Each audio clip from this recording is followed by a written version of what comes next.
இந்திய விண்வெளித்துறை வந்து இப்போ ஒரு புதிய மைல்கல் அடைஞ்சிருக்குது.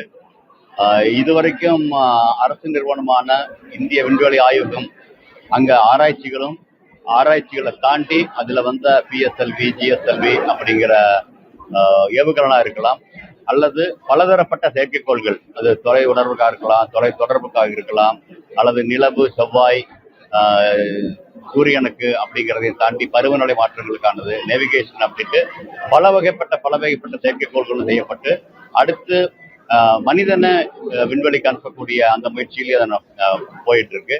அந்த வகையில ஒரு அரசு நிறுவனமாக உலக அளவுல பாத்தீங்கன்னா கிட்டத்தட்ட எல்லா துறைகளையும் விண்வெளி அடைஞ்சதையும் தாண்டி மற்ற எல்லா நாடுகளையும் கூட சிக்கனமாக செய்யக்கூடிய ஒரு இதா வந்து இந்திய விண்வெளி ஆய்வகம் வந்திருக்கு.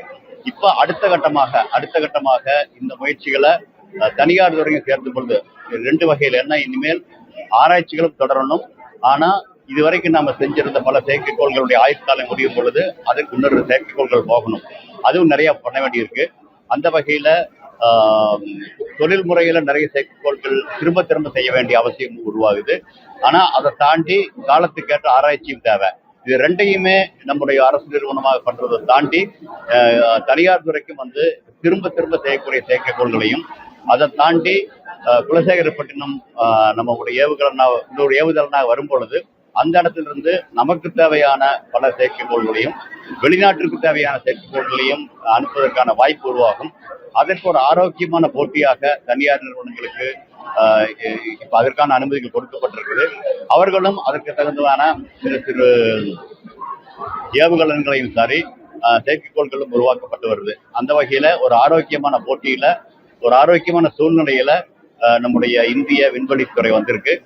இதுல முதல் முறையாக இதுவரைக்கும் மத்திய அரசு கட்டுப்பாட்டை தாண்டி தனியார் துறையும் வருது. அந்த தனியார் துறையும் சிறப்பாக செய்வதற்கான வாய்ப்புகள் உருவாக்குவதற்கு குலசேகரப்பட்டினத்தை சுற்றி தமிழ்நாடு அரசும் அதனுடைய எக்கோசிஸ்டத்தை உருவாக்கும் 2000 ஏக்கர்ல இருக்கக்கூடிய அந்த விண்வெளி பூங்கா அப்படிங்கிறது அதற்கான உதவிகளை கொடுக்கும். அதாவது இதுவரைக்கும் இந்தியாவில் பல இடங்கள் இருந்து கொண்டு வந்த உதிரி பாகங்களை வச்சு நம்ம ஏவுகலன் சிறியரிக்கோட்டை உருவாக்குவோம். அதை தாண்டி அப்படி இல்லாம நம்ம குலசேகரப்பட்டினத்தை சுற்றியே இருக்கக்கூடிய 2-3 மாவட்டங்கள் இருக்கக்கூடிய இடங்கள்ல இந்த விண்வெளித்தளம் அனுப்பும் பொழுது இது வந்து சிக்கனமாக வரும், நிறைய செய்வதற்கான வாய்ப்புகள் உருவாக்கும்.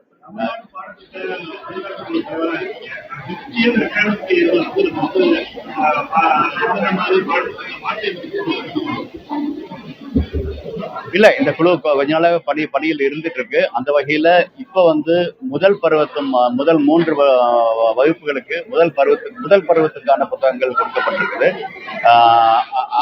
அது வந்து சிறப்பாக வந்திருக்குப்பா. அதனுடைய அட்டையிலிருந்து அட்டை வரை பார்த்தீங்கன்னா சிறப்பாக இருக்கும்.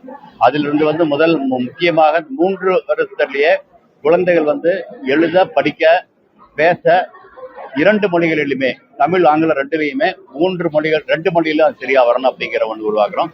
அதை தாண்டி அடிப்படை கணிதமும் அவங்க புரிஞ்சுக்கணும். அந்த வகையில புத்தகங்கள் அமைக்கப்பட்டிருக்குது. ஆசிரியர்களுக்கும் அதற்கான பயிற்சிகள் கொடுக்கப்பட்டிருக்குது.